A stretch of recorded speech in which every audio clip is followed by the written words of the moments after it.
Good morning students, let's try chemistry. आज की video में आप सबके लिए लेकर आई हूँ बच्चों, आपके ऑर्गेनिक केमिस्ट्री के इम्पॉर्टेंट चैप्टर्स जो हमारे हैं उन सबके इम्पॉर्टेंट टॉपिक्स को बताने के लिए कि कौन कौन से ऐसे इम्पॉर्टेंट टॉपिक्स हैं जो आपको सिर्फ वही टॉपिक्स करने हैं अपने एग्जाम पॉइंट ऑफ व्यू से, बोर्ड एग्जाम के लिए और वाइवा के लिए। उसके अलावा कुछ भी नहीं करना है। Don't waste your time. ठीक है, तो चलिए करते हैं शुरू।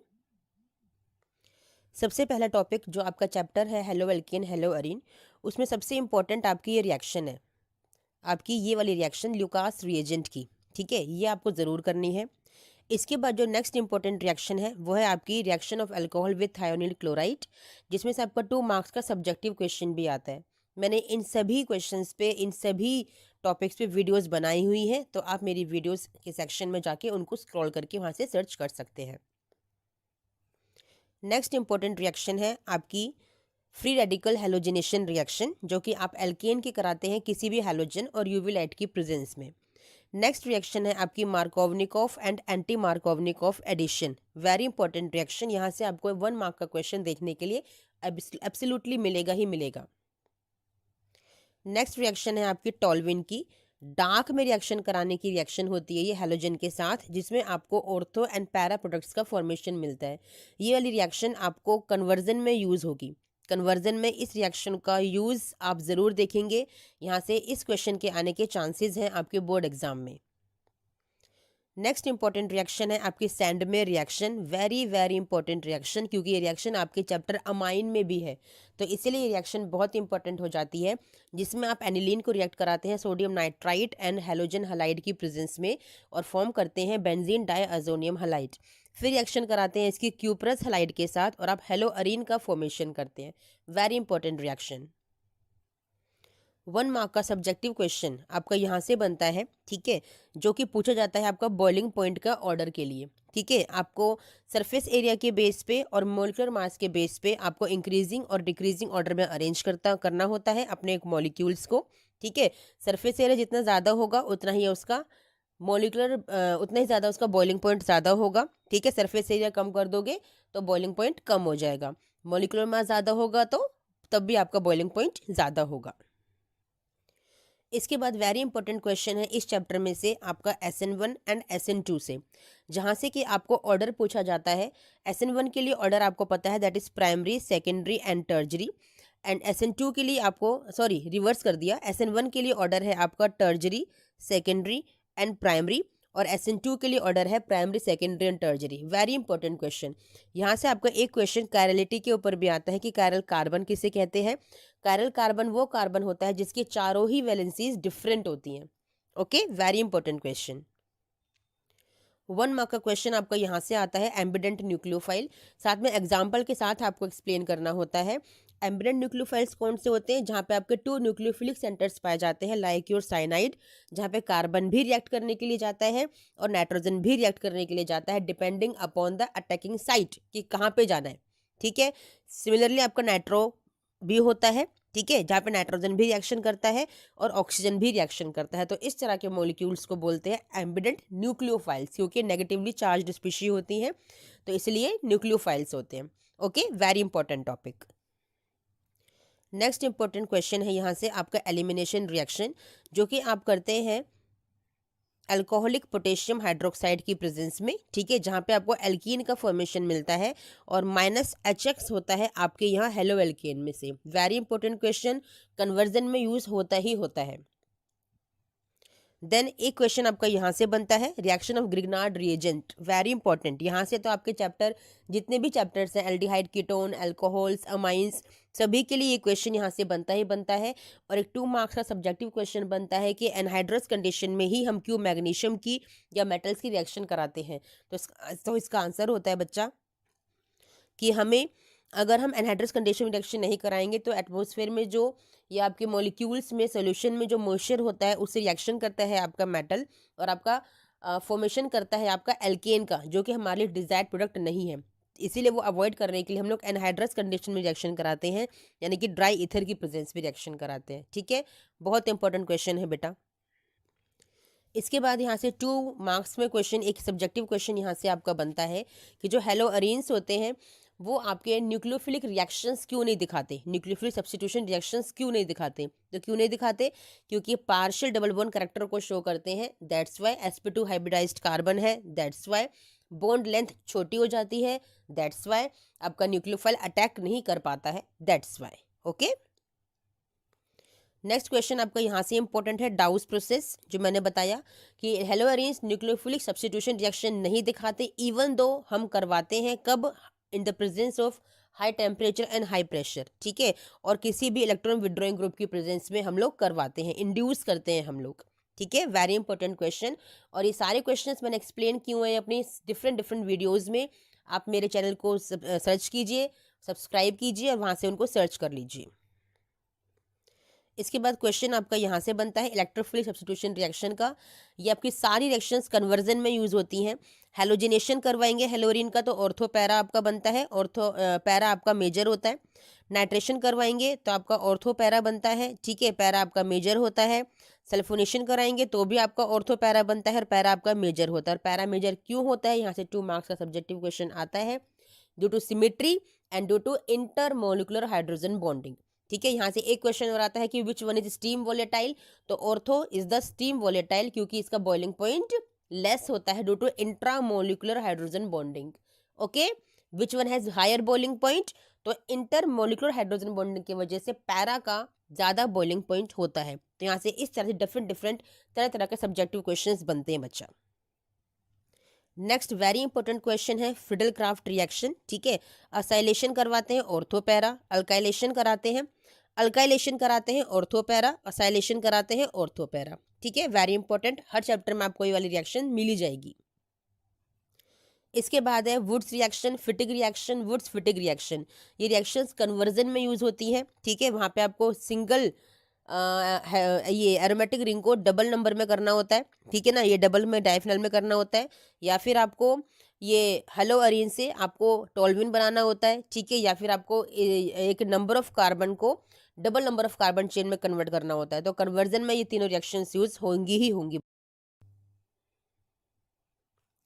तो ये थी आपकी important reactions from this chapter, very important है, इनको ज़रूर करिएगा, इन्हें स्किप करने की गलती मत करिएगा। अगर आप चाहते हैं कि मार्क्स अच्छे आएँ, इवन वो बच्चे भी अगर चाहते हैं कि हम कैसे पास हो जाएं, कौन से ऐसे टॉपिक हैं जो कर ले तो हम पास हो जाएंगे, तो ये वही टॉपिक है जो आप कर लेंगे और आप पास हो जाएंगे, ठीक है। और अच्छी नॉलेज के लिए, अच्छे एक्सप्लेनेशन के लिए मेरी वीडियोज़ को देखना बिल्कुल भी आप ना भूलें, ठीक। आज हम लोग करेंगे chapter alcohols, phenols and ethers के इम्पोर्टेंट क्वेश्चंस, ठीक है। आज हम लोग इसके इम्पोर्टेंट क्वेश्चंस देखेंगे कि इस चैप्टर में से ऐसे कौन से क्वेश्चंस हैं जो हमेशा आते ही आते हैं और वही क्वेश्चंस हमारे आएंगे और आ सकते हैं। हमारा जो फर्स्ट क्वेश्चन इम्पोर्टेंट है इस चैप्टर में से वो है एसिड कैटलाइज्ड हाइड्रेशन। बहुत इंपॉर्टेंट टॉपिक है ये हमारा। इसमें हमें एल्कीन्स में ना वाटर का एडिशन करके H+ की प्रेजेंस में अल्कोहल का फॉर्मेशन करना होता है, और हम प्राइमरी एंड सेकेंडरी दोनों ही अल्कोहल्स का फॉर्मेशन कर सकते हैं। क्यों? क्योंकि यहाँ पे हम लोग मार्कोवनिकॉफ और एंटी मार्कोवनिकॉफ एडिशन का यूज़ करके कर सकते हैं, ठीक है। लेकिन यहाँ पर जो हमें मेथड दिया गया है वो है सिंपल एसिड की प्रेजेंस में वाटर का एडिशन करके। ये जो एल्कीन होता है ना, जब इसमें वाटर का एडिशन हम लोग करते हैं बच्चा, क्योंकि एल्कीन एक न्यूक्लियोफाइल है और वाटर भी यहाँ पे एक न्यूक्लियोफाइल की तरह एक्ट करता है, क्योंकि यहाँ पे लोन पेयर्स प्रेजेंट होते हैं ऑक्सीजन के ऊपर, और यहाँ पे जो पाई बॉन्ड है ना, पाई बॉन्ड एक न्यूक्लियोफाइल की तरह एक्ट करता है, क्योंकि यहाँ पे इलेक्ट्रॉन्स ज़्यादा हैं, लूजली बाउंड इलेक्ट्रॉन्स हैं। तो ये दोनों न्यूक्लियोफाइल आपस में रिएक्शन नहीं कर सकते। तो इसके लिए हम लोग एक कैटलिस्ट ऐड करते हैं H+, जिसका मैकेनिज्म भी है जो कि इंपॉर्टेंट है एग्जाम पॉइंट ऑफ व्यू से। तो इस कैटलिस्ट की प्रेजेंस में ये रिएक्शन होती है बच्चा, तब जाके आपका प्राइमरी या सेकेंडरी अल्कोहल का फॉर्मेशन होता है। समझ में आया? तो ये क्वेश्चन इंपॉर्टेंट है और इसका मैकेनिज्म भी इंपॉर्टेंट है। नेक्स्ट आपकी रिएक्शन बहुत इंपॉर्टेंट है, हाइड्रोबोरेशन ऑक्सीडेशन रिएक्शन, जिसमें हम एल्कीन में डाइबोरेन का यूज़ करते हुए बाद में हम लोग वाटर एंड हाइड्रोजन पेरोक्साइड का यूज़ करते हुए प्राइमरी अल्कोहल का फॉर्मेशन करते हैं, क्योंकि यहाँ पे एंटी मार्कोवनिकॉफ एडिशन का जो मैकेनिज्म है वो फॉलो किया जाता है, ठीक है। इंपॉर्टेंट है बच्चा। देन हमारा ये रिडक्शन इंपॉर्टेंट है एल्डिहाइड का और कीटोन का इनटू अल्कोहल, बहुत इंपॉर्टेंट है। कन्वर्जन में 100% यूज़ होता है बच्चा, बहुत इंपॉर्टेंट। दोनों के दोनों रिएक्शंस हैं ये हमारी। इसके बाद कार्बोक्सिलिक एसिड्स का रिडक्शन करके भी आप अल्कोहल का फॉर्मेशन कर सकते हो with the help of lithium aluminium hydride. ठीक है, कीटोन के लिए हम लोग यूज़ करते हैं सोडियम बोरोहाइड्राइड, बहुत इंपॉर्टेंट है, एग्जाम में 100% यहाँ से क्वेश्चन आपको मिलेगा ही मिलेगा। इसके बाद है ग्रिग्नार्ड रिएजेंट का यूज़ करके, अगर आप सिंपल सबसे बेसिक एल्डिहाइड लेते हो फॉर्मल्डिहाइड और आप यूज़ करते हो ग्रिग्नार्ड रिएजेंट का हाइड्रोलाइसिस फॉलो करते हुए, तो आप फॉर्म करते हो प्राइमरी अल्कोहल। लेकिन अगर आप इस फॉर्मल्डिहाइड के अलावा किसी भी कार्बन चेन का एल्डिहाइड लेते हैं तो आप क्या फॉर्म करते हैं, आप फॉर्म करते हैं यहाँ पर भी आपका यहाँ पे आप सेकेंडरी अल्कोहल का फॉर्मेशन करते हैं। ठीक है, फॉर्मल्डिहाइड का यूज़ करके आप प्राइमरी अल्कोहल का फॉर्मेशन करते हो और आप मिथेनॉल, इथेनॉल इस तरह के एल्डिहाइड्स का यूज़ करके आप लोग सेकेंडरी अल्कोहल का फॉर्मेशन करते हो, और कीटोन का यूज़ करके आप लोग टर्जरी अल्कोहल का फॉर्मेशन करते हो। तो प्राइमरी, सेकेंडरी, टर्जरी तीनों अल्कोहल्स आप यहाँ पे फॉर्म कर सकते हो। लेकिन आप यहाँ पे मेन क्वेश्चन क्या है कि आप दो तरह के एल्डिहाइड्स को यूज करके आप दो तरह के अल्कोहल्स का फॉर्मेशन कर सकते हो। ठीक है, इंपॉर्टेंट है बेटा, ये भी कन्वर्जन में ही आता है। इसके बाद आपका ये क्वेश्चन इंपॉर्टेंट है कि आप हेलो अरीन से आप कैसे अल्कोहल का, यानी कि फिनॉल का, नॉट अल्कोहल, इस हाइड्रोक्सी ग्रुप का फिनॉल का फॉर्मेशन कैसे करेंगे। तो आप NaOH का यूज़ करते हुए, यानी कि आप डाउस प्रोसेस का, ठीक है, आप यूज़ करते हुए फिनॉल का फॉर्मेशन कर सकते हैं। ठीक है, इसके बाद इंपॉर्टेंट है क्यूमीन से। क्यूमीन का स्ट्रक्चर ये वाला होता है आपका। ठीक है, इसमें आप क्यूमीन हाइड्रोपेरोक्साइड को बनाते हुए, हाइड्रोलिसिस करते हुए फिनॉल का फॉर्मेशन कर सकते हो। आप सेंट्रल वाला जो ये आपका इंटरमीडिएट है, इसको स्किप करते हुए भी आप डायरेक्ट कर सकते हो क्यूमीन से फिनॉल। ठीक है, बोर्ड एग्जाम में क्वेश्चन आया हुआ है और आने के फिर से चांसेस हैं। इस क्यूमीन को आइसोप्रोपाइल बेंजीन बोलते हैं। ठीक है, नाउ एक क्वेश्चन आपको यहाँ से देखने के लिए मिलता है एसिडिटी ऑफ अल्कोहल्स, जो कि ये ऑर्डर है कि प्राइमरी इज मोर एसिडिक। क्यों? क्योंकि यहाँ पे सिर्फ एक ही अल्काइल ग्रुप है जो डोनेट करेगा इलेक्ट्रॉन्स इस ऑक्सीजन को। यहाँ पे दो अल्काइल ग्रुप्स है और यहाँ पे तीन है। ठीक है, जब तीन अल्काइल ग्रुप्स डोनेट करेंगे तो यहाँ पे तो कोई कमी ही नहीं है इलेक्ट्रॉन्स की। जब कमी ही नहीं है तो बहुत लीस्ट एसिडिक कैरेक्टर हो गया। ठीक है, इसके बाद इंपॉर्टेंट है आपका ऑक्सीडेशन ऑफ अल्कोहल। अभी ऊपर देखा था reduction, aldehyde, ketone, carboxylic acid का, और आप अल्कोहल का फॉर्मेशन कर रहे थे। अब आप अल्कोहल का ऑक्सीडेशन करके एल्डिहाइड फॉर्म कर सकते हो और फिर डायरेक्टली आप कार्बोक्सिलिक एसिड का फॉर्मेशन कर सकते हो। ठीक है, ये भी इंपॉर्टेंट है कि क्रोमिक एसिड CrO3 का यूज़ करके अल्कोहल से हम लोग एल्डिहाइड का फॉर्मेशन कर सकते हैं। PCC आपका पिरीडीनियम क्लोरोक्रोमेट का यूज़ करके अल्कोहल से डायरेक्टली हम लोग एल्डिहाइड का फॉर्मेशन कर सकते हैं।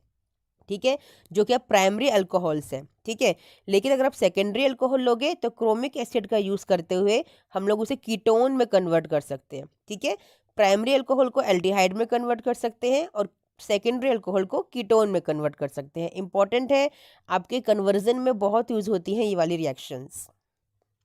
इसके बाद ये तीनों रिएक्शंस इंपॉर्टेंट है कि अगर आपके पास प्राइमरी अल्कोहल है तो कॉपर एट 573 केल्विन यूज़ करते हुए आप एल्डिहाइड में फॉर्म कर सकते हो, चेंज कर सकते हो।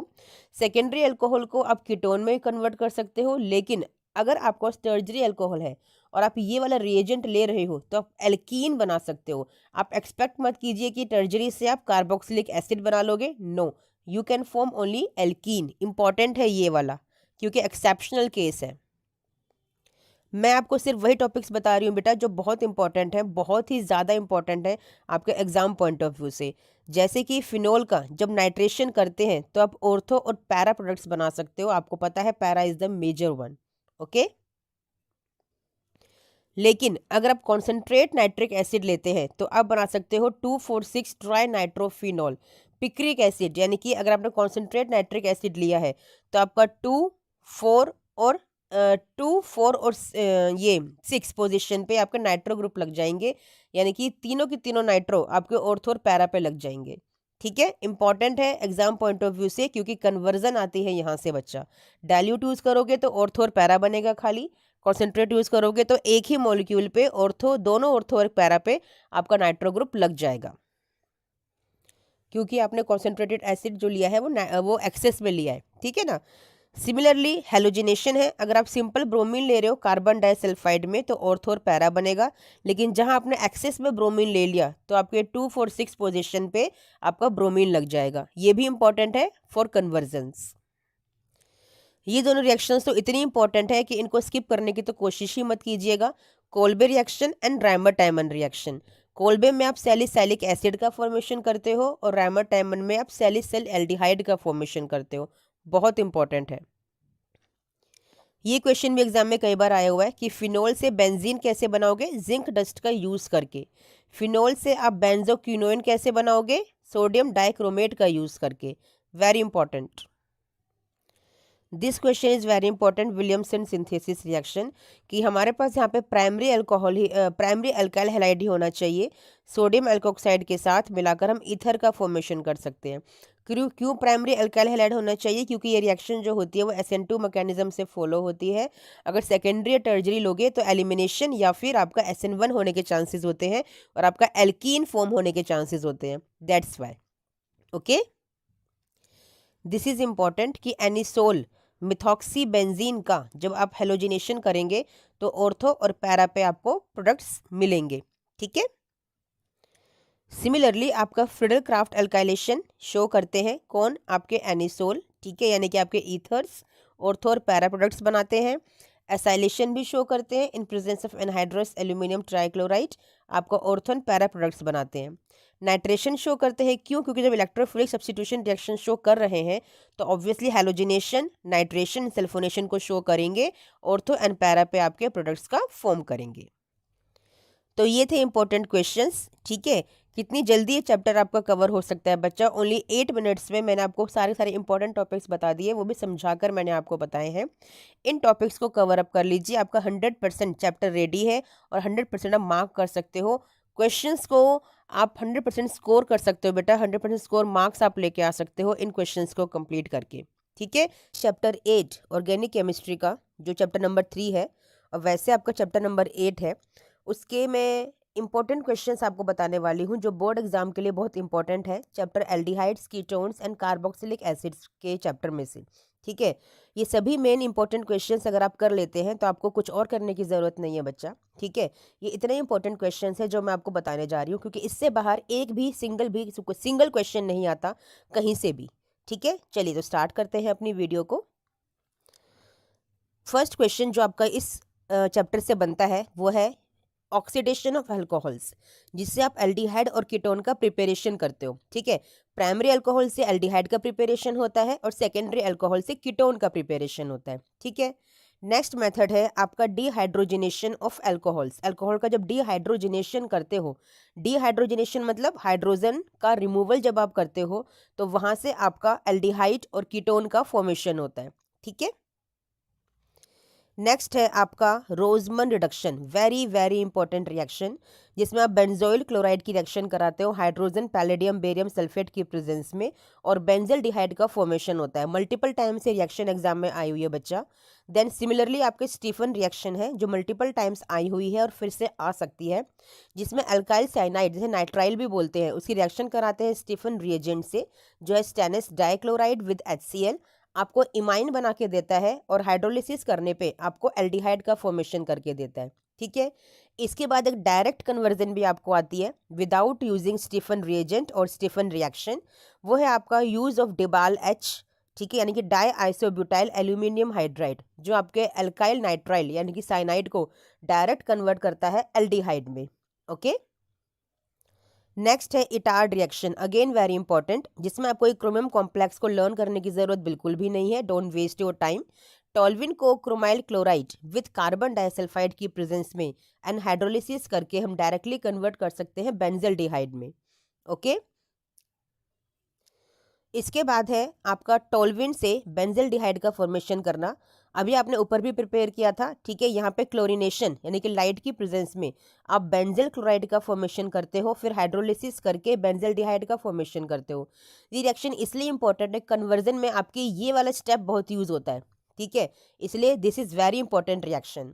फिर एक गैटरमैन कोच रिएक्शन, जहाँ बेंजीन से डायरेक्ट आप बेंजल्डिहाइड का फॉर्मेशन करते हो बच्चा, कार्बन मोनोऑक्साइड एंड HCl साथ में लुइस एसिड की प्रेजेंस में। मैंने आपको ट्रिक भी लर्न कराई थी, कोच यानी कि कोच, CO+HCl। ओके। इसके बाद इंपॉर्टेंट है फॉर्मेशन ऑफ साइनोहाइड्रिन, जिसमें आप एल्डिहाइड कीटोन कुछ भी लीजिए, उसके साथ आप रिएक्शन कराते हैं हाइड्रोजन साइनाइड की, और आपका फॉर्मेशन होता है साइनोहाइड्रिन का। ठीक है। फिर है आपका bisulphite addition compound, very important question, जिसमें एल्डिहाइड कीटोन कुछ भी होगा, आपका बायसल्फाइड, सोडियम बायसल्फाइड आपको लेना है, और प्रोटॉन ट्रांसफर के बाद फॉर्म होगा bisulphite addition compound. Very very important reaction. फिर है formation of hemi acetal and acetal, again very important. Aldehyde में आप ऐड करते हैं 1 मॉलिक्यूल ऑफ अल्कोहल, तो आपको हेमी एसिटल मिलता है, जिसमें एक एल्कोक्सी ग्रुप होता है। एक और मॉलिक्यूल ऐड करते हो अल्कोहल का, तो 2 एल्कोक्सी ग्रुप बन जाते हैं, यानी कि एसिटल का फॉर्मेशन हो जाता है। ठीक है। फिर है इथाइलिन ग्लाइकोल कीटल, इसके लिए कीटोन ही आपको चाहिए। ठीक है। फिर आप इथाइलिन ग्लाइकोल की प्रेजेंस में HCl गैस ऐड करने पर इथाइलिन ग्लाइकोल कीटल, जो कि एक साइक्लिक स्ट्रक्चर है, उसका फॉर्मेशन करते हो। Very very important reaction for board exam. फिर है आपका कि एल्डिहाइड को रिड्यूस करके और कीटोन्स को रिड्यूस करके आप अल्कोहल्स में कन्वर्ट करते हो। ठीक है, इंपॉर्टेंट है ये भी। फिर है आपका Clemmensen reduction and Wolff Kishner reduction, जिसमें दोनों में ही आप हाइड्रोकार्बन में कन्वर्ट करते हो। डिफरेंस क्या है? एल्डिहाइड कीटोन तो दोनों को चाहिए चाहिए। क्लेमेंजन में आप जिंक एमलगम यूज करते हो विद HCl, और वुल्फ किश्नर में आप यूज करते हो हाइड्राजीन, जिसमें वाटर का रिमूवल करते हो, और ऐड करते हो पोटेशियम हाइड्रोक्साइड और इथाइलिन ग्लाइकोल, और हीट करने पे आपको आपका हाइड्रोकार्बन मिल जाता है। ठीक है। ये रिएक्शन बहुत इंपॉर्टेंट है कि एल्डिहाइड का ऑक्सीडेशन करके आपको कार्बोक्सिलिक एसिड मिलता है। Very important. ओके। फिर है आपका Tollens test and Fehling's test, दोनों ही बहुत ज़्यादा इंपॉर्टेंट है। टॉलरेंस टेस्ट में आप एल्डिहाइड का टेस्ट करते हो, ठीक है, जो कि आपका यहाँ पे एरोमेटिक एंड एलिफेटिक दोनों ही एल्डिहाइड के टेस्ट के लिए होता है टॉलरेंस टेस्ट। यहाँ पे सिल्वर अमोनिकल नाइट्रेट सॉल्यूशन होता है, जहाँ पे आपका कार्बोक्सिलेट बनता है और सिल्वर मिरर बनता है। फीलिंग्स टेस्ट में आप सिर्फ और सिर्फ एलिफेटिक एल्डिहाइड का टेस्ट कर सकते हो। यहाँ पे आपको एल्डिहाइड के साथ 2 कॉपर के आयन लेने होते हैं, 5OH नेगेटिव, क्योंकि फीलिंग सोल्यूशन ए में आपका होता है copper sulphate, aqueous copper sulphate solution blue colour का, और बी में होता है आपका सोडियम पोटेशियम टार्टरेट, जिसे रोशिली सोल्ट भी कहते हैं। तो यहाँ पे आपका कार्बोक्सिलेट अनायन बनता है, दोनों में सेम है, बस यहाँ पे आपका CO2O बनता है, जो कि रेडिश ब्राउन PPT है। इस तरह से आप डिफ्रेंशिएट कर पाते हो। ठीक है। फिर है आपका आइडोफोम टेस्ट, जिसे हेलोफोम टेस्ट कहते हैं, बहुत इंपॉर्टेंट है। इसके लिए आपको मिथाइल कीटोन की प्रेजेंस की जरूरत होती है। सोडियम हाइपोहलाइट आप ऐड करते हो और आइडोफोम का फॉर्मेशन करते हो या हेलोफोम का फॉर्मेशन करते हो। ये तीनों रिएक्शंस इतनी इंपॉर्टेंट है बेटा कि आप समझ भी नहीं सकते हो। ये किसी न किसी रूप में आपको एग्जाम में देखने के लिए मिल ही जाएंगी। ठीक है। इसके बाद है एल्डोल रिएक्शन, बहुत इंपॉर्टेंट है, जिसके लिए अल्फा हाइड्रोजन का होना बहुत ज़रूरी होता है। इसमें 2 मॉलिक्यूल्स लेते हो एल्डिहाइड के with presence of dilute NaOH, और आप एक एल्डोल का फॉर्मेशन करते हैं। कंडेंसेशन के लिए वाटर का रिमूवल करोगे और एक एल्कीन का फॉर्मेशन करोगे। ठीक है। फिर है आपकी कैनिजारो रिएक्शन, जिसके लिए अल्फा हाइड्रोजन नहीं होना चाहिए। यहाँ पे 2 मॉलिक्यूल्स आप ऐड करते हो, रिएक्ट कराते हो फॉर्मल्डिहाइड या बेंजल्डिहाइड के कॉन्सेंट्रेट KOH या कॉन्सेंट्रेट NaOH के साथ, जिसमें एक आपका अल्कोहल बनता है और दूसरा बनता है आपका फॉर्मेट। ठीक है। इंपॉर्टेंट रिएक्शन है दोनों की दोनों, एल्डोल भी और कैनिजारो भी, वेरी इंपॉर्टेंट। ये क्वेश्चन तो 2 तरह से पूछा जाता है। एक तो आपका सिंपल रिएक्शन की फॉर्म में कि बेंजल्डिहाइड का जब नाइट्रेशन आप कराते हो तो आपको मेटा प्रोडक्ट मिलता है, मेटा पे नाइट्रो मिलता है। तो सब्जेक्टिव क्वेश्चन यहाँ से एक बनता है बच्चा कि आपको ऑर्थो पैरा क्यों नहीं मिलता। तो मैंने अपनी प्रीवियस वीडियोस में आपको बताया है कि जो कार्बोनिल ग्रुप होता है CHO में, वो इलेक्ट्रॉन विड्रॉइंग नेचर का होता है, जिसकी वजह से इलेक्ट्रॉन्स को खींच लेता है। और इलेक्ट्रॉन्स कहाँ पे प्रेजेंट होते हैं? ऑर्थो और पैरा पोजिशन पे। जब इलेक्ट्रॉन्स वहाँ से खींच लिए गए तो कहाँ पे बचे? मेटा पे बचे, जहाँ थोड़े बहुत भी थे। तो इसलिए वहीं पे आपका जो इलेक्ट्रोफाइल है आके अटैक करता है। तो जितने भी कार्बोनिल वाले कंपाउंड्स आपके होते हैं, ठीक है, वो सभी के सभी आपके मेटा प्रोडक्ट्स देते हैं। इंपॉर्टेंट क्वेश्चन है यहाँ से आपका। ये रिएक्शन बहुत इंपॉर्टेंट है कि अल्कोहल का आप डायरेक्ट ऑक्सीडेशन करके कार्बोक्सिलिक एसिड में कन्वर्ट कर सकते हो। अब की बार भी आया था ये क्वेश्चन, अल्कलाइन KMnO4 की हेल्प से आप ये काम कर सकते हो। ठीक है, इंपॉर्टेंट है। ये वाली रिएक्शंस कन्वर्जन में यूज होती हैं कि टॉल्विन है या फिर इस तरह का कोई हाइड्रोकार्बन है बेंजीन पर, तो आप कैसे उसे बेंजोइक एसिड में कन्वर्ट करोगे? सिंपल है, KOH KMnO4 डालिए हीट करके और हाइड्रोलिसिस कर दीजिए, आप डायरेक्ट कन्वर्ट कर सकते हो। कन्वर्जन में बहुत आती है ये वाली रिएक्शन, तो आपको पता होनी चाहिए, ठीक है।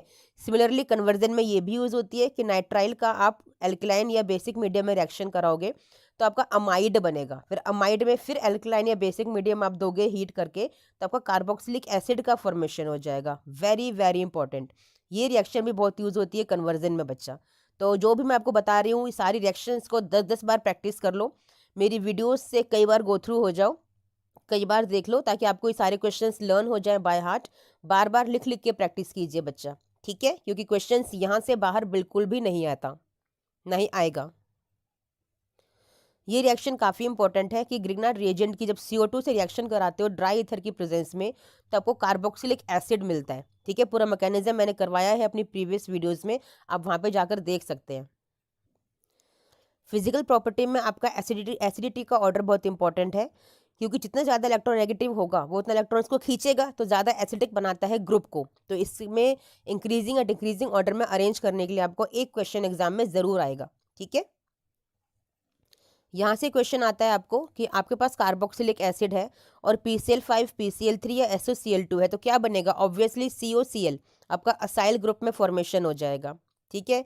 एक कार्बोक्सिलिक एसिड में अमोनिया को अगर ऐड करोगे तो आपका अमाइड का फॉर्मेशन होता है, ठीक है। ये एलिफेटिक में और एरोमेटिक दोनों में आपको क्वेश्चन एग्जाम में देखने के लिए मिल सकता है। यहाँ पर ये भी है, डाई कार्बोक्सिलिक है ग्रुप लगा हुआ है आपके बेंजीन पर।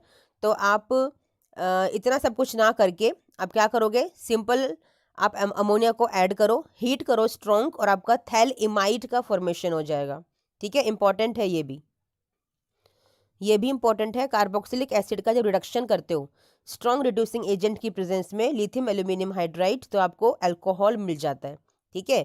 अगर सोडियम सॉल्ट है कार्बोक्सिलिक एसिड का और आप डी कार्बोक्सिलेशन करते हो तो आपको हाइड्रोकार्बन मिल जाता है। वेरी इंपॉर्टेंट, क्यों? क्योंकि ये आपके कन्वर्जन में यूज होते हैं बच्चा, ठीक है। फिर है आपका हेलोजिनेशन, जिसमें हेल वोल्हार्ड जेलिंस्की रिएक्शन इंपॉर्टेंट है। कैसे? यहाँ अल्फा कार्बोक्सिलिक एसिड आपको चाहिए, मतलब कार्बोक्सिलिक एसिड के पास अल्फा हाइड्रोजन होना चाहिए। रेड फॉस्फोरस और हेलोजन की प्रेजेंस में आप अल्फा हेलो कार्बोक्सिलिक एसिड का फॉर्मेशन करते हो। वेरी इंपॉर्टेंट रिएक्शन, बहुत रेयर आई हुई है, तो इस बार आने के पूरे चांसेस हैं इस रिएक्शन के आपके बोर्ड एग्जाम में, ठीक है। इसके बाद है आपका नाइट्रेशन, ठीक है। आप नाइट्रो मेटा पे लगाओगे, मैंने अभी बताया आपको। आपका हेलोजिनेशन, यहाँ पे मेटा ब्रोमो आपका बनेगा, ठीक है। तो ये थे सारे के सारे इंपॉर्टेंट क्वेश्चंस इस चैप्टर के NCERT से, जहां से ही क्वेश्चन आपको एग्जाम में देखने के लिए मिलेगा। इसके अलावा क्वेश्चन नहीं आ सकता बच्चा, क्योंकि आता ही नहीं है, क्वेश्चन बनता ही नहीं है इसके अलावा, ठीक है। सब्जेक्टिव भी यहीं से आएगा, आपका क्वेश्चन रिएक्शन भी यहीं से आएंगी। तो प्लीज़ आप वीडियो को बहुत देखिए, ध्यान से देखिए, ध्यान से समझिए। कोई क्वेरी है तो मुझे कमेंट बॉक्स में प्लीज़ कमेंट कीजिए, ठीक है बच्चा। चलिए, वीडियो है चैप्टर अमाइंस के मोस्ट इंपॉर्टेंट क्वेश्चंस जो NCERT की बुक में से ही आते हैं, कहीं और से नहीं आते हैं। तो अगर इन क्वेश्चंस को आप कर लेते हैं तो अमाइन चैप्टर आपका 100% तैयार और 100% क्वेश्चंस के आप आंसर कर पाएंगे जो भी अमाइन चैप्टर में से आएंगे। तो चलिए स्टार्ट करते हैं। सबसे पहले जो क्वेश्चन आपका आता है कि नाइट्रोबेंजीन को कन्वर्ट कीजिए एनिलीन में, तो कैसे कर सकते हो? 3 मेथड हमारे पास होते हैं, या तो हाइड्रोजन पैलेडियम इथेनॉल की प्रेजेंस से कर लीजिए, या फिर स्टेनस प्लस HCl या आयरन प्लस HCl, तीनों में से कोई भी रिएजेंट आप यूज कर लीजिए, कन्वर्ट हो जाएगा नाइट्रोबेंजीन इनटू NH2 यानी कि एनिलीन में, ठीक है। O2 का रिमूवल, H2 का एडिशन, यानी कि आपको रिडक्शन करना है, ओके। ये रिएक्शन कन्वर्जन में बहुत यूज होती है कि आपके पास साइनाइड है, आपको उसे अमाइन में कन्वर्ट करना है, प्राइमरी अमीन में, तो आप हाइड्रोजनेशन कर दीजिए कैटलिस्ट की प्रेजेंस में, ठीक है। ये भी बहुत कन्वर्जन में यूज होती है कि अमाइड ग्रुप है आपके पास, इसे आपको प्राइमरी अमीन में कन्वर्ट करना है। सिंपल है, lithium aluminium hydride reducing agent को यूज कीजिए और कर दीजिए, ठीक है। ये रिएक्शन बहुत इंपॉर्टेंट है, Gabriel phthalimide synthesis, direct name से ये रिएक्शन आती है। थैलेमाइड आपका एक रिएक्टेंट है, KOH की प्रेजेंस में आप ऐसे करते हुए RX ऐड करते हैं, फिर आप NOH ऐड करते हैं और आपका बन जाता है प्राइमरी अमीन। तो यहाँ से प्राइमरी अमीन ही फॉर्म कर सकते हो इस रिएक्शन से, very important. Hofmann bromamide degradation reaction, again very important, conversion में भी यूज होती है, डायरेक्ट रिएक्शन भी पूछता है और नेम से भी आती है। अमाइड में ब्रोमीन प्लस NOH आप ऐड करोगे, ब्रोमीन, ब्रोम अमाइड, ये रहा अमाइड, डिग्रेडेशन डिग्रेड करना है NOH की प्रेजेंस में, क्या बनेगा? प्राइमरी अमीन बनेगा। Very very very important reaction, don't dare to skip. इसके बाद very important test carbylamine test, जिसे आइसोसाइनाइड टेस्ट भी बोलते हैं, क्योंकि आइसोसाइनाइड बनता है NC, ठीक है। प्राइमरी अमीन की रिएक्शन कराते हो क्लोरोफॉर्म विद KOH, हीट करते हो हल्का सा, आपका आइसोसाइनाइड बनते हैं। कैसे पता चलेगा? फाउल स्मेल, यानी कि गंदी सी स्मेल आपको आएगी, तो टेस्ट क्लियर हो जाएगा कि प्राइमरी अमीन के टेस्ट के लिए रिएक्शन हम लोग यूज करते हैं, ठीक है। फिर है आपका प्राइमरी अमीन की रिएक्शन कराते हो नाइट्रस एसिड के साथ, ठीक है, यानी कि NaNO2HCl के साथ आपका बनेगा बेंजीन डाइअज़ोनियम क्लोराइड, यानी कि डाइअज़ोनियम सोल्ट बनता है एक्चुअली में, और आपका फिर हाइड्रोलिसिस करने पर अल्कोहल बन जाता है, ठीक है। Very important reaction, very very important test, Hinsberg reagent test, benzene sulphonyl chloride, ये आपका हिंसबर्ग रिएजेंट होता है। जब इसकी प्राइमरी अमीन से रिएक्शन कराते हो तो आपका यहाँ पे एक H आता है, ठीक है, दैट इज एसिडिक हाइड्रोजन, जिसकी वजह से ये एल्कलाई में सोल्यूबल होता है। जब आप सेकेंडरी अमीन से रिएक्शन कराते हो तो आप यहाँ पे आपका H नहीं आता, यानी कि insoluble in alkali.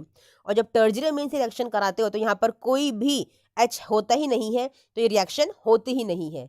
It means primary, secondary और टर्जरी को डिफ्रेंशिएट करने के लिए आप हिंसबर्ग रिएजेंट का टेस्ट परफॉर्म करते हो। Very very very important question for your board exam. Halogenation किया ब्रोमीन वाटर की प्रेजेंस में एनिलीन का, तो आपका 2,4,6 ट्राई ब्रोमो एनिलीन बना, क्योंकि एक्सेसिव ब्रोमीन आपने ऐड किया है। तो ऑर्थो पैरा पे एक साथ ही एक ही मॉलिक्यूल के अंदर 3 ब्रोमीन आपके अटैच हो जाएंगे, ठीक है, समझ में आया। ये क्वेश्चन बहुत इंपॉर्टेंट है कन्वर्जन के पर्पज से, क्योंकि आपको पैरा पे ब्रोमो लगाना है तो कैसे लगाओगे? एनिलीन में पहले रिएक्शन कराइए आपकी CH3CO whole twice O pyridine की प्रेजेंस में, ठीक है, आपका बनेगा ये वाला कंपाउंड। ब्रोमिनेशन कराइए इथेनोइक एसिड की प्रेजेंस में, तो ब्रोमीन आपका पैरा पे लग गया।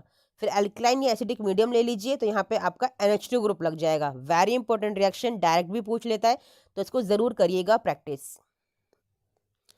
फिर है आपका नाइट्रेशन, नाइट्रेशन कराओगे तो ऑर्थो पैरा पे तो लगेगा ही लगेगा, साथ में मेटा पे भी लगता है, ठीक है, समझ में आया, इंपॉर्टेंट है ये भी। यहाँ पर ये इंपॉर्टेंट है ज्यूटर आयन का फॉर्मेशन कैसे करते हो? जब एनिलीन का सल्फोनेशन आप करते हो, ठीक है, तो एनिलीनियम हाइड्रोजन सल्फेट आपका बनता है। टेम्परेचर देते हो हल्का सा हीट करने के लिए, तो सल्फेनिलिक एसिड बनता है। फिर यहाँ पे प्रोटॉन ट्रांसफर होता है, ये वाला हाइड्रोजन ऊपर चला जाता है इस तरह से, इसको ज्यूटर आयन बोलते हैं। ज्यूटर आयन पे सब्जेक्टिव क्वेश्चन आपका आता है, जिसमें आपको ये रिएक्शन पूरी लिख के दिखानी होती है बच्चा। Very important question. फिर है आपका डायजोनियम सोल्ट का फॉर्मेशन, जिसके लिए एक सिंगल रिएक्शन आपके पास है, जो हमने सैंडमेयर में भी किया था, कि एनिलीन में सोडियम नाइट्राइट विद HCl आप ऐड करोगे, आपका बेंजीन डायजोनियम सोल्ट आपका तैयार हो जाएगा बनकर, ठीक है, वेरी इंपॉर्टेंट क्वेश्चन। इसके बाद ये सैंडमेयर रिएक्शन आपने की हुई है कि क्यूप्रस क्लोराइड HCl की प्रेजेंस में ऐड करोगे तो आपका chlorobenzene, cuprous bromide with HBr आपका ब्रोमोबेंजीन, और cuprous cyanide in presence of KCl तो आपका एरोमेटिक साइनाइड यानी कि साइनोबेंजीन बनेगा। सैंडमेयर में बस ये 2 रिएक्शंस आती हैं ऊपर वाली, तीसरी रिएक्शन आपकी सैंडमेयर नहीं है, ठीक है। फिर आपका गैटरमैन रिएक्शन, हल्का सा चेंज है, वहां पे लेते हो CO2Cl2, यहाँ लोगे खाली कॉपर, तो आपका क्लोरोबेंजीन ही बनेगा, लेकिन क्योंकि खाली कॉपर लिया है तो ये हो गई गैटरमैन रिएक्शन। अगर यहीं पर CO2Cl2 डाल दोगे तो सैंडमेयर हो जाएगी। सिमिलरली फॉर ब्रोमोबेंजीन, ठीक है। अगर आयोडोबेंजीन बनाना है तो आप बेंजीन डायजोनियम सॉल्ट में डाल दीजिए पोटेशियम आयोडाइड। अगर आपको फ्लोरोबेंजीन बनाना है तो आप डाल दीजिए HbF4 फ्लोरोबोरिक एसिड। समझ में आया? ये दोनों बहुत इंपॉर्टेंट है, एक्सेप्शनल केसेस है, दैट्स वाई।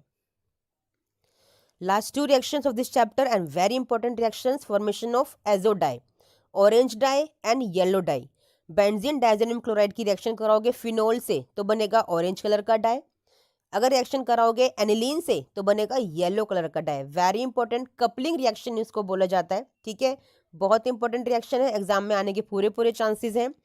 कितना छोटा चैप्टर है, उससे ही छोटे टॉपिक्स मैंने आपको बताए हैं, छोटे का मतलब उससे इतने इतने लिमिटेड टॉपिक्स हैं इस चैप्टर में से, जो सिलेक्टेड मैंने आपको बताए हैं वहीं से एग्जाम में क्वेश्चन आते हैं बच्चा, वहां से कहीं और से बाहर से क्वेश्चन नहीं आता है उसके अलावा।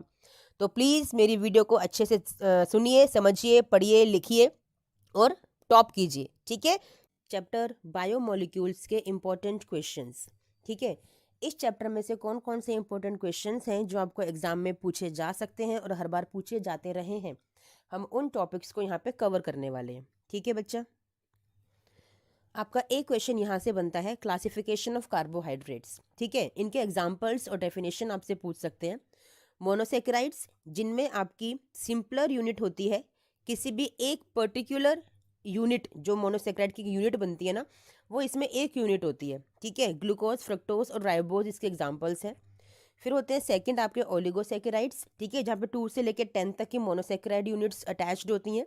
ठीक है, जैसे कि आपका जो एग्जाम्पल बनेगा इसमें, यहाँ पे आपका माल्टोज, जहाँ पे 2 यूनिट्स ज्वाइन होती हैं ग्लूकोज की। ठीक है, सुक्रोज आपका ग्लूकोज और फ्रक्टोज से मिलकर बनता है। ठीक है, पॉलीसेकेराइड, जहाँ पे मोर देन 10 यूनिट्स आपके अटैच हो जाती हैं, और इसके एग्जाम्पल्स जो हैं आपके, that is starch, cellulose, glycogen, gums etcetera. ठीक है बच्चा, इंपॉर्टेंट क्वेश्चन है। मैं आपको इस चैप्टर में से वही क्वेश्चंस बताऊंगी जो आपको करने ही करने हैं, छोड़ने की गलती बिल्कुल नहीं करनी है, क्योंकि क्वेश्चंस वहीं से आते रहे हैं और वहीं से भी आएंगे। ठीक है, क्योंकि क्या होता है ना, बच्चे पढ़ते सब कुछ है लेकिन एग्जाम में मार्क्स नहीं आते। क्यों? क्योंकि आपको पता ही नहीं है कि पढ़ना क्या है। तो मैं वही आपको बता रही हूँ कि आपको पढ़ना क्या है। ठीक है, एक यहाँ से 100% आपका इंपॉर्टेंट क्वेश्चन जो बनता है, जो आएगा ही आएगा, स्ट्रक्चर ऑफ ग्लूकोज से। ठीक है, जब इसके HI से रिएक्शन कराते हो तो पता चलता है कि एन हेक्सेन यानी कि नॉर्मल स्ट्रेट चेन है आपके ग्लूकोज की। ठीक है, रिएक्शंस को लर्न कीजिएगा लिख लिख कर। जब आप हाइड्रोक्सिल अमीन से रिएक्शन कराते हो तो यहाँ पे क्या बनता है आपका, ये ऑक्साइम बनता है, जो क्या बताता है आपको कि यहाँ पे एक कार्बोनिल ग्रुप प्रेजेंट है। ठीक है, जो कि एल्डिहाइड के अंदर होता है। सिमिलरली आपका हाइड्रोजन साइनाइड भी क्या बताता है, साइनोहाइड्रिन की फॉर्मेशन से, कि यहाँ पे कोई एक ऐसा ग्रुप है जिसके पास कार्बोनिल ग्रुप है। क्यों? क्योंकि जो हाइड्रोक्सिल अमीन और हाइड्रोजन साइनाइड होते हैं, ये आपके एल्डिहाइड कीटोन दोनों से ही रिएक्शन करते हैं, तो दोनों में ही कार्बोनिल ग्रुप होता है, तो उसकी प्रेजेंस को यहाँ पे बताया जाता है। अब ये कार्बोनिल ग्रुप है किसका, एल्डिहाइड का कि कीटोन का, वो बताएगा ब्रोमीन वाटर। कैसे? क्योंकि ये रिएक्शन करेगा तो बनाएगा कार्बोक्सिलिक एसिड, तो एल्डिहाइड से ही आपका कार्बोक्सिलिक एसिड बन सकता है in the presence of bromine water. तो यहाँ पे क्या पता चलता है कि जो कार्बोनिल ग्रुप आपको पता चला था इस केस के अंदर, वो यहाँ पे कौन सा निकला, आपका एल्डिहाइड का निकला। ठीक है बच्चा, इसके बाद जब आपने एसिटिक एनहाइड्राइड से रिएक्शन कराई तो इसने क्या बताया, पेंटा एसिटेट फॉर्म करके ये बताया कि जो सेकंड से लेके 6 नंबर के जो कार्बन्स हैं वहां पर आपके 5 OH ग्रुप्स यानी कि अल्कोहलिक ग्रुप्स प्रेजेंट हैं। ठीक है, फिर जब ऑक्सीडेशन किया गया इनका नाइट्रिक एसिड के साथ, ठीक है, तो क्या पता चला, ग्लूकोनिक एसिड फॉर्म, आपका ये सैक्योरिक एसिड फॉर्म हुआ, जिससे आपको ये पता चला कि जो आपके 5 आपको ये अल्कोहलिक ग्रुप पता चले थे, वो सारे के सारे कैसे हैं, प्राइमरी अल्कोहल्स हैं। प्राइमरी अल्कोहल का मतलब क्या है कि हर अल्कोहलिक ग्रुप एक ही कार्बन से अटैच्ड है। समझ में आया बच्चा? चलिए, ये था आपका most important question of this chapter. इसके बाद आपका एक क्वेश्चन यहां से बनता है alpha D glucose and beta D glucose. ठीक है, अल्फा डी ग्लूकोज कौन सा होता है, जब आपका OH ग्रुप राइट साइड पे होता है, और बीटा डी ग्लूकोज कौन सा होता है, जब आपका OH ग्रुप ये वाला लेफ्ट साइड पे होता है। ठीक है, इसके बाद आपका एक क्वेश्चन बनता है ग्लाइकोसिडिक लिंकेज। ये क्या होती है, ये आपके 2 मोनोसेकेराइड यूनिट्स के बीच में जो एक बॉन्ड बनता है ऑक्सीजन से attached, that is glycosidic linkage. Important question है एग्जाम के अंदर, जो आता ही आता है। ठीक है, इसके बाद आपका एक नंबर का क्वेश्चन बनता है what are amino acids. Amino acids वो होते हैं जिनमें एक अमीनो ग्रुप होता है और एक कार्बोक्सिल ग्रुप होता है, जो कि दोनों को दोनों फंक्शनल ग्रुप्स होते हैं। ठीक है, ये स्ट्रक्चर होता है आपके एक अल्फा अमीनो एसिड का। ये आपको 1 मार्क के लिए बहुत इंपॉर्टेंट क्वेश्चन है। इसके बाद जो क्वेश्चन आपका बनता है वो है essential amino acids and non essential amino acids. ठीक है, नॉन एसेंशियल एमिनो एसिड्स कौन से होते हैं, जो बॉडी को बाहर से लेने की जरूरत नहीं होती है, बॉडी में अंदर ही सिंथेसाइज होते हैं। ठीक है, एंड एसेंशियल एमिनो एसिड्स जो आपको बाहर से लेने की जरूरत होती है, बाहर से मतलब कि खाने में बैलेंस डाइट की तौर पे आपको लेने की जरूरत होती है, आपकी बॉडी में नहीं बनती है। इंपॉर्टेंट क्वेश्चन है, एग्जाम में डेफिनेटली आ सकता है। नेक्स्ट क्वेश्चन है आपका ज्यूटर आयन। ठीक है, ज्यूटर आयन क्या होता है, जब ये अमीनो और कार्बोक्सिलिक ग्रुप एक ही कार्बन से अटैच्ड होते हैं, ठीक है ना, तो आपका जो यहाँ पे ये कार्बोक्सिलिक वाला H ग्रुप है ना, ये प्रोटॉन यहाँ पे डोनेट किया जाता है इस अमाइन ग्रुप को। ठीक है ना, तो इस ज्यूटर आयन का फॉर्मेशन होता है। ये मैंने आपको वहाँ भी सिखाया था ऑर्गेनिक केमिस्ट्री के अंदर, ठीक है। ये इंपॉर्टेंट है ज्यूटर आयन। फिर है आपका पेप्टाइड बॉन्ड, यहाँ से क्वेश्चन आपको देखने के लिए मिलेगा ही मिलेगा। पेप्टाइड बॉन्ड या फिर पेप्टाइड लिंकेज क्या होती है? जब आपके प्रोटीन्स अल्फा एमिनो एसिड्स, ठीक है, प्रोटीन्स जो कि पॉलीमर्स हैं आपके अल्फा एमिनो एसिड्स के, ये एक दूसरे से कनेक्टेड होते हैं किसके थ्रू? इस CO एंड NH बॉन्ड के थ्रू। इसी बॉन्ड लिंकेज को कहा जाता है पेप्टाइड लिंकेज। समझ में आया? इंपॉर्टेंट क्वेश्चन है, एग्जाम में हर बार ही देखा गया है और इस बार भी आने के पूरे चांसेस है बेटा। इसके बाद यहाँ से आपको एक क्वेश्चन इंपॉर्टेंट है, प्राइमरी स्ट्रक्चर ऑफ प्रोटीन, जो कि ग्लोबुलर प्रोटीन का एक पार्ट है, और secondary structure of protein. Primary structure क्या होता है? ये जो कि सिंपल एक कोइलिंग है एक सिंगल हेलिक्स स्ट्रक्चर की, ठीक है। It's a primary structure of protein जो कि हाइड्रोजन बॉन्ड्स से अटैच्ड होते हैं। इंपॉर्टेंट क्वेश्चन है यहाँ से। इसके बाद है डबल हेलिक्स स्ट्रक्चर, जो कि बीटा प्लेटेड शीट्स होती हैं आपकी। ये 2-3 प्राइमरी स्ट्रक्चर्स आपस में अटैच हो जाते हैं कोइलिंग की तरह, ठीक है ना, और आपस में हाइड्रोजन बॉन्ड्स से देख लो अटैच्ड है, तो इसको बोलते हैं डबल हेलिक्स स्ट्रक्चर या फिर beta pleated sheet of protein, ठीक है। Next very important question, denaturation of protein क्या होता है? जब प्रोटीन के स्ट्रक्चर में pH लेवल चेंज करने से या फिर टेम्परेचर चेंज करने से कोई भी फोल्डिंग अनफोल्डिंग हो जाती है, क्योंकि आपने देखा ना प्राइमरी स्ट्रक्चर आपका इस तरह से फोल्डिंग वाला होता है, तो ये स्ट्रेट ऐसे हो जाता है आप टेम्परेचर या pH जब चेंज करोगे, तो वो उसे बोलते हैं डीनेचुरेशन ऑफ प्रोटीन। और इसका बेस्ट एग्जाम्पल है आपका बॉइलिंग ऑफ एग, ठीक है। इंपॉर्टेंट क्वेश्चन है।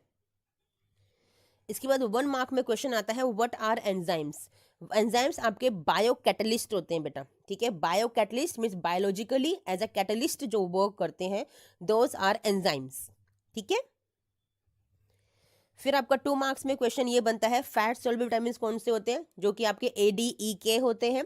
और वाटर सोल्युबल विटामिन कौन से होते हैं? आपके B and C, ठीक है। इंपॉर्टेंट क्वेश्चन है, एग्जाम में हर बार ही देखा गया है, इस बार भी आ सकता है। इसके बाद जो लास्ट टॉपिक एक इंपॉर्टेंट है इस चैप्टर में से, वो है what are nucleic acids and what are nucleotides, ठीक है। बस इस चैप्टर में से यही सब आपको करना है, इसके अलावा कुछ और करने की ज़रूरत नहीं है, आपकी मर्जी है आप करना चाहते हैं तो।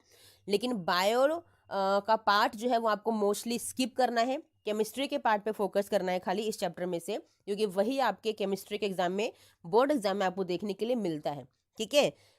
बहुत इंपॉर्टेंट क्वेश्चंस मैंने आपको बताया बच्चा, इनको अगर आपने कर लिया आपका 100% चैप्टर रेडी हो जाएगा फॉर केमिस्ट्री एग्जाम, ठीक है। चलिए मिलते हैं नेक्स्ट वीडियो में, टिल देन थैंक यू बच्चा, बाय।